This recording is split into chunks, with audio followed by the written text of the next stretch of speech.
didn't have quite well idea on how to do this presentation, so I would put it like a little sharing by me, Kai Gai, and as a member of Hong Kong CGG and a member of the Northeast Anti-Development Concern Group. And like Wing Sheng has introduced about CGG, actually the Northeast Development Concern Group is not a registered group, or it's not very well organized. It is actually just a Facebook group like this. But actually we have quite a number of active members, like we have actually around 20 total, and a few of us are more active, like 5 or 6. And why I involved in this project, it is because the learning experiences I had in the HKCGG and under Professor Tang's guidance. And after the 3 years university course, I feel curious is affect me a lot, and that's why I am involving in the activity like social injustice, gentrification, and frontier. And because when I was just a year 1 in HKCGG, that during that period, the most controversial issues regarding geography or urban development was urban renewal. And so we, and at that time, my understanding of gentrification is mainly in the urban area, like the Wan Chai being like a bourgeois playground. And then during my year 2, it was around 2008, and then the Donald Zheng proposed the 10 major infrastructural projects. This one. We discovered that a lot of things is now going on in the northeast of Hong Kong, especially in the Northeast Territories. It is because they're doing something like to push forward the regional integration. And so I found that the meaning of gentrification or the frontier is actually could be somewhere else, like in the NT. Yeah. And also, because in my final year project, I used Lefebvre's triadic space to understand the whole project. And then I found that it is actually a lot of interesting things to consider the whole plan of the government while they are doing the new development areas, which is actually a new town development. And to crack into the rhetoric of the government, and then, but it could be quite boring for those who do not really care about what the government says, or actually not really interested in urban development. But so what we're doing now in Marshy Po, actually a village in Finland, which is to be developed. This is the graph that they are now planning for Marshy Po. Actually here. Yeah, this is the new development areas that the government proposed, including Kutong North and Finland North and the Pingche Taku Land area. And like the Guangman Tinchun, Tammy has just introduced to us, these places are actually home to many indigenous people in Hong Kong. Yeah. So the reason for the government to do this development are actually mainly for 2 reasons. The one is the population needs in the future. They say that there will be 8.4 million population in Hong Kong in 2030. But actually we are now in 2010 and there are only like 7 million people. And so we can know how funny the government is, like telling a big lie and doing this, and using this lie to push forward the plan to justify the need of development. And because these places are nearby the border, and so the government takes them as a note for the future development of linking the Shenzhen and Hong Kong, actually pushing for a Shenzhen and Hong Kong integration thing. And of course, the government said a lot of different reasons, like saying that to create a sustainable lifestyle and a good environment for the population, a lot of different rhetoric. Yeah. So this is one of the village we are working on. It is actually in Finland, just opposite to the old city Lunmoho, and it is called Mashipo village. And actually, because it is a village that the land ownership belongs to the indigenous people, and Henderson Henderson is a big land developer in Hong Kong, and because they knew about the development and they started purchasing the land from the indigenous people as early as in 1996. And it has been like 14 years since the Henderson Development Corporation started purchasing land in Mashipo, and they are now doing a lot of things to some of quite bad means, like to demolish the houses and sending the letters to the villagers to force them out from their home. And yeah, so in Mashipo there are a lot of dispossession, like I has just described, and in other villages, that is the upper one is Tim Ping Shan village. They're putting, because the land owners has sold some of the land, and then the developers now are putting a lot of, like, this is cargo in here, and to force the farmers who was actually farming here to leave his farmland, because this cargo make the land, they block all the sunlight and affect the water system, so that they cannot farm anymore. And then this is Shetwu village, and it is a kind of like putting some sand here to destroy the farmland. If we're looking at the village from this kind of perspective, only from a map, actually we cannot see a lot of things, or we cannot understand the village. But after we started to go into the village, we found that it is actually a lot of things can be going on. Like, we found there are a lot of actually interesting animals.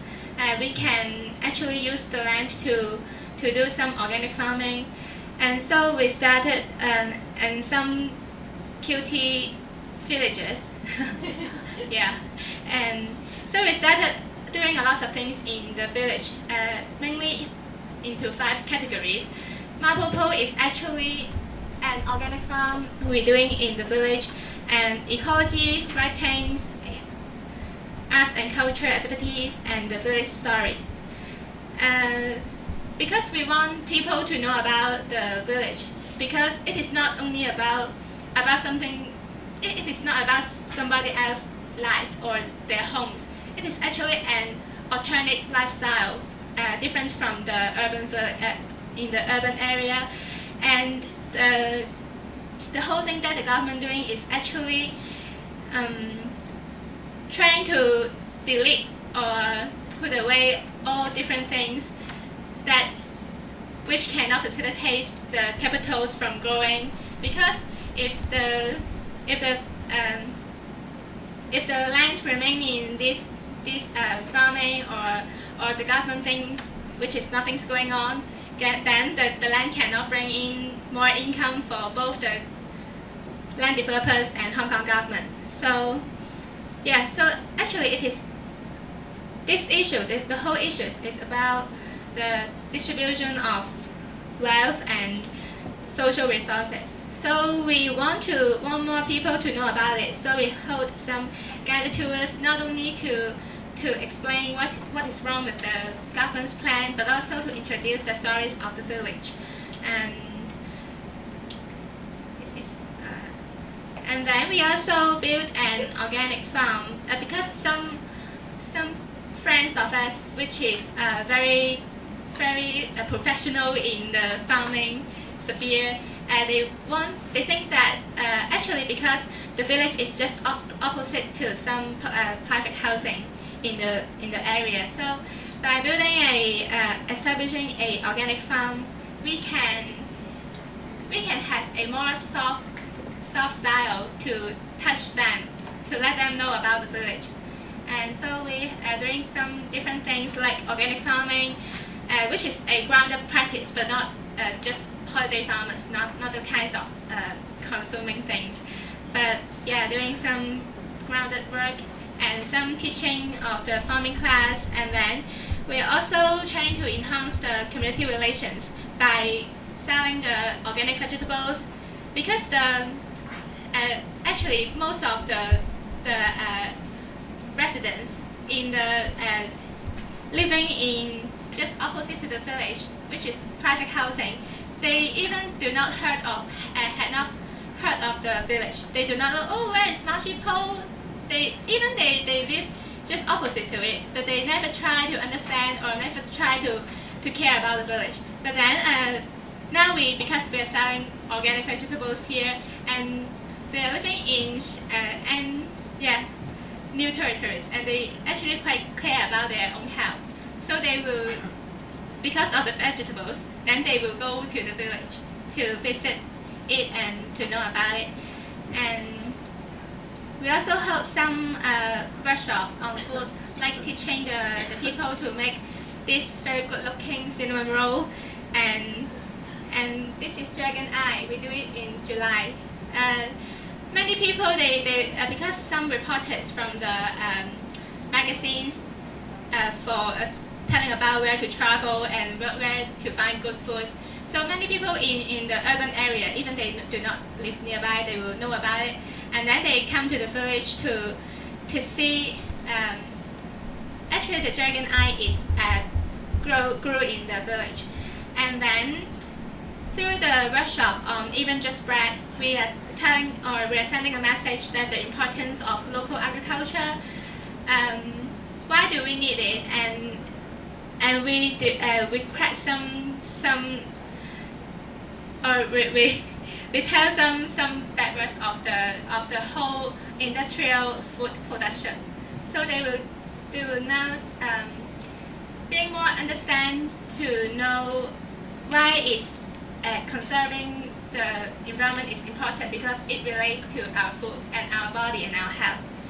And besides the Marble Pole Community Farm, we found that in the village there is actually a lot of cutie frogs living here.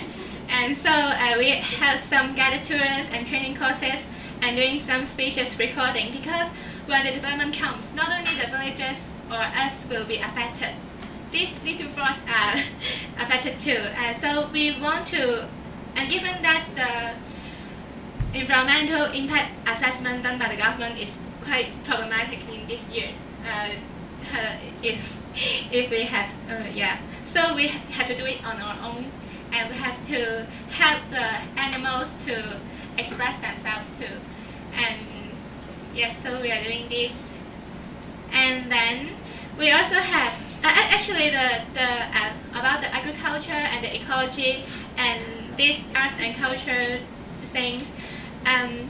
These people are mainly they join in the Marshy Pole thing because after they join the guided tours, they are kind of active to using their expertise to help in the issue. And so we have this many people taking this photo. It is actually in Marshy Pole, and we had a little concert in the mid-November. And these people, like many of us, they do not care about development. They do not care about the normal social issues. But because they know here we have some famous local bands, and so they came. But after they came, they know that there is still good villages in Hong Kong, and here is something that we do need to preserve, but not only just let the development demolish everything. And this picture is actually put on main pole. These houses, as I said, the Henderson Land Development Corporation is doing a lot of things in the village, trying to make the living environment degrade and and make the villagers to move out. And this picture is actually done by a local artist, putting the actually this Han Gate. This actually it sounds the same like the Henderson Corporation, which is Han Gate. This is Han Gate, and this word means itchy. Yeah. So it's just like putting an irony on the Henderson. So, but after this, the corporation gets angry, and they now came to the village trying to remove all these houses. Yeah, they are very 小氣. So that's all for my presentation, and yeah, this is everything.